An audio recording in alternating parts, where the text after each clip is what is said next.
Pozdravljeni, dragi otroci, dobrodošli v mojem knjižnem kotičku.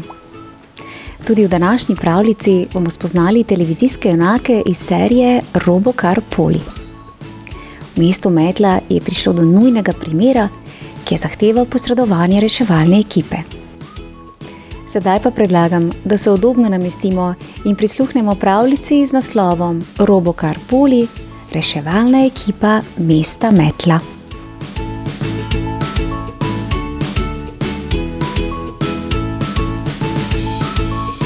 V mestu Metla je danes zelo lep sončen dan. Na glavnem krožišču že od jutra vrvi promet, zato se policijski avto Poli odpravi na ulice, da preveri, če vse poteka tako, kot mora. Sredi krožišča čisti že pridno skrbi za urejenost mesta in pometa smeti. Na gradbišču so se vneli lesenih lodij, ki so stali tam in čakali, da jih gradbena ekipa uporabi. Gasilec Rok se na vse pretege trudi, da bi ogenj čim prej pogasil, saj je le ta lahko zelo nevaren, če se ga ne pokosi pravočasno. Na srečo vseh je Rok izredno hiter in močan gasilni avto. Rok da vse od sebe in ogenj je kmalu povsem pogašen. Hura! Vodja gradbišča, gospod Gradbinec, je nadvse hvaležen Roku, da je uspel priti pravočasno in tako hitro pogasil ogenj, da se ta ni razlegal še na druge konce gradbišča. Če te ne bi bilo, bi bilo lahko zelo hudo, se zahvali Roku. A eden od strojev Buldi se je v ognju poškodoval in ima, kljub opozorilom njegove ekipe, da je ogenj zelo vroč, sedaj opečeno roko. Ne skrbi, Lili je na poti sem, ga pomiri Rok. In reševalni avto Lili reže hiti na pomoč. Da bo na gradbišče lahko prišla v najkrajšem možnem času, je vklopila signalne luči. Tako bodo lahko vsi udeleženci v prometu vedeli, da je na nujni vožnji in se ji morajo umakniti.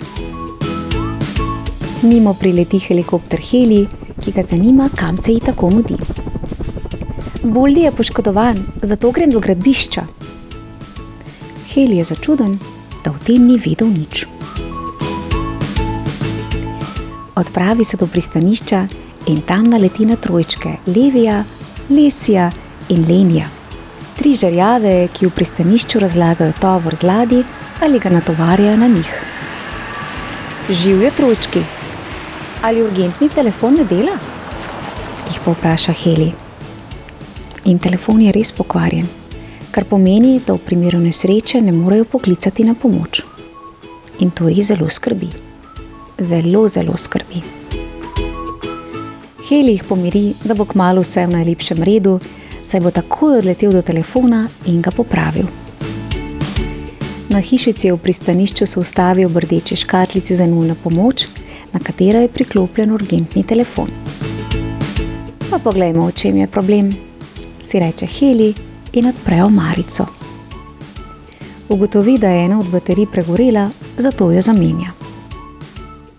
Preverimo, če deluje, si reče Heli in pokliče na reševalno postajo. Na postaji zazvoni telefon. Reševalci, Jana tu. Zaoglasi operaterka Jana, ki budno spremlja dogajanje v mestu in se javlja na telefon, ki ga kličejo vsi potrebni pomoči reševalne ekipe v mestu Metla. S Helijem ugotovita, da je urgentni telefon sedaj popravljen in deluje tako, kot mora. Ravno ko Heli odleti iz pristanišča, pa se vanj pripelje veselo razpoloženi in žvižgajoči tovornjak Tomaž, ki je pripeljal tovor in trojčki ga veselo pozdravijo. V vzvratni vožnji Tomaž po nesreči zadane v stebriček. Še sreča, saj bi sicer lahko zgrmel naravnost v morje. No, lahko bi bilo huje, pomisli Tomaž in poprosi žerjave, da mu pomagajo raztovoriti tovor. Živjo, nazaj smo, V en glas skliknejo Poli, Lili, Rok in Heli, ki so se vrnili k Jani na reševalno postajo. Zdravo, družba, kako je kaj v mestu? Jih povpraša Jana. Poli ni imel večjih težav in veselo pove, da je v mestu vse v najlepšem redu. Roku je uspelo pogasiti požar, Heli pa zaskrbljeno vpraša Lili, kako je kaj z Buldijem. Lili ga pomiri, da se je le malo opekel, zato ga je oskrbela. Z njim bo še vse v redu. To rada slišim. Heli pa je popravil pristaniški telefon.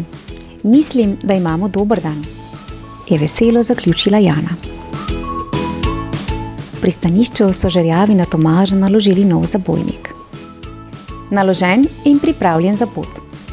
So oglasi rjavi žerjav Lesi, modri žerjav Levi mu zaželi srečno pot in naš nadobudni tovornjak Tomaž je že veselo na poti. V lepem sončnem vremenu se zdi, kot da ne more iti prav nič narobe. A že ob naslednjem ovinku Tomaž z grozo ugotovi, da mu ne deluje zavore in ne more zaustaviti svojega vozila. Ojoj, kaj pa zdaj? Tomaž drvi po cesti in se nikakor ne more zaustaviti. Zdrvi mimo poštarja Poštija, ki niti ne ve, kaj se je zgodilo, tako hitro je Tomaž zdrvel mimo. Na gradbišču gospoda gradbinca so stroji ravno zaključili z današnjim delom in se odpravljajo domov. O, pazite, drvim! Zakriči Tomaž in zdrvi mimo presenečenih gradbincev, ki so se le za las izognili trku z njim. Je šlo ravno nekaj mimo nas? Se začudeno vpraša bager Max. Že v naslednjem ovinku se Tomaž komaj da izvleče iz nove preteče nevarnosti. Stranske ceste se namreč nič hudega sluteč pelje najhitrejši taksi v mestu, Hitri. Uživa v prijetnem sončnem dnevu in si pripeva najljubšo melodijo. Skoraj že v križišču, ko mu Tomaž hitro zakliče: Pazi, Hitri! Oprosti, prosim, naj mi nekdo pomaga! In že drvi dalje.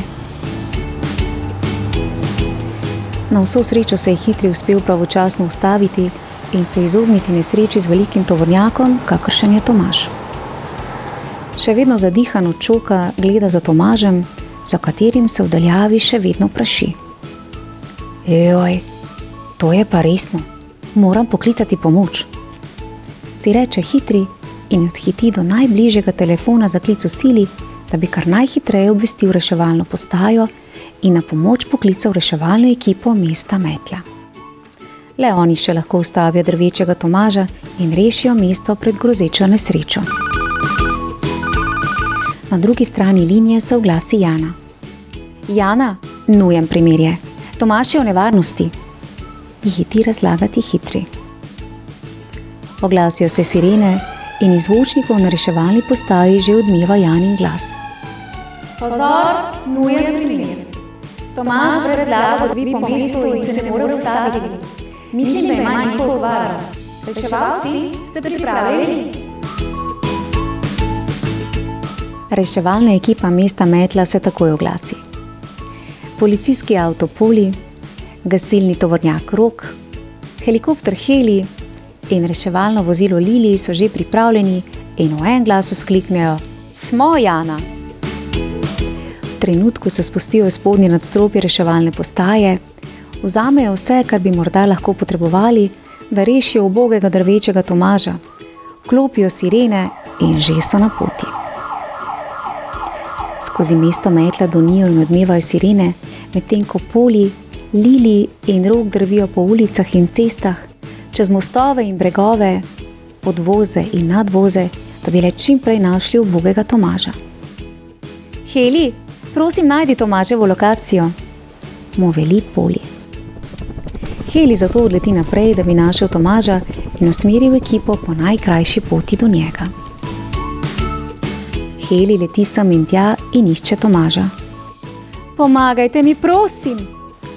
Se zasliši Tomažev glas v veljavi in Heli se hitro odpravi v pravo smer.